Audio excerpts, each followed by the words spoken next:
Hello, my friends. Welcome. You are likely here because you want to learn about the National Interest Waiver.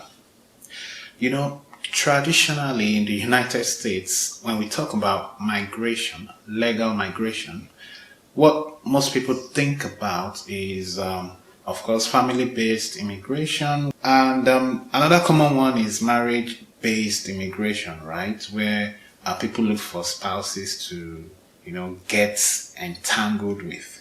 Of course, there are other parts like the asylum and employer-sponsored visas, where you can work for an employer for a number of years before qualification for a green card. Now, if you don't want the financial and emotional roller coaster that comes along with these other parts, there is this part that is called the National Interest Waiver, which gives you the opportunity to self-sponsor your permanent residency in the United States. However, I must say that this is not for everybody, okay? But everybody that plans for this, especially for students, if you plan for this, and mostly early enough in your studies, you should be able to qualify. You should be able to hit all the milestones you need to hit in order to qualify for the National Interest Waiver. Before we move on, let me just show you what the NIW approval looks like on paper. So let me show you what I got when I got my NIW approval. Now, whenever you file any petition with the government, you are going to get what is called an I-797 Notice of Action form back from the government, which will tell you if your petition has been approved or denied. So let's see what happened here. Now, you can see the application was received on the 6th, on the 18th of June, 2020. And I received this notice in February 2021, and you can see here the case type. The case type is what we call Form I-140, which is the government form for filing immigration applications in the United States. And this case type is immigrant petition for alien worker. If you are familiar with US government terms, you know they often call us aliens, us foreign people, well, which is okay.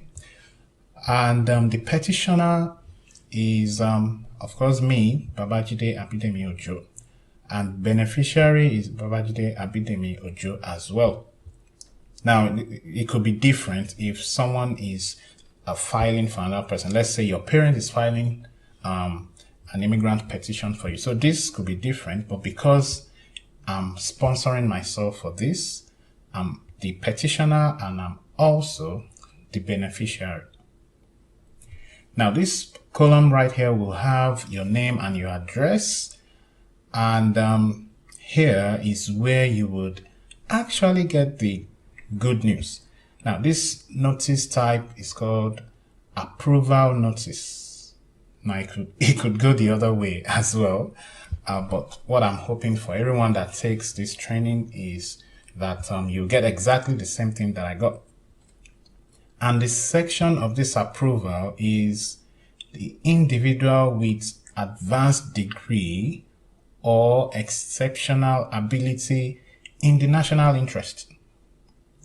Now, I said earlier that this form is used to file an immigrant petition. So if it's family-based visa, they will tell you here that it's, family-based. And of course, there are some other numbers that we shouldn't concern ourselves with. But before we go, let's kind of read what the first paragraph here says. Of course, there are a lot of information on the form, but we are only concerned with the first paragraph. The above petition has been approved. The petition indicates that the person for whom you are petitioning is in the United States and will apply for adjustment of status. He or she should contact the local USCIS office to obtain Form I-485 application to register permanent residence or adjust status. A copy of this notice should be submitted with the application with appropriate fee to the service center. And blah, blah, blah. The other information are not very important. So usually what happens after this is your immigrant petition has been approved, and all you have to do is to take this form along with other documents and take it to another office where they will process your green card. So my friends, this is what the NIW approval looks like. So that's it. If you would like to learn more about the process, I'm creating this training for you so that you can learn what it took me to achieve the NIW, and we will look at all my documents together. If you choose to attend the training, we'll look at all my documents together, and you have the chance to actually download templates that would help you plan your own journey so that you can stand a chance to have a good case and qualify for the NIW if you choose to tread this path. But before you register, I encourage you to read all the questions and answers on the FAQ section on this page so that you can know what to expect with this training.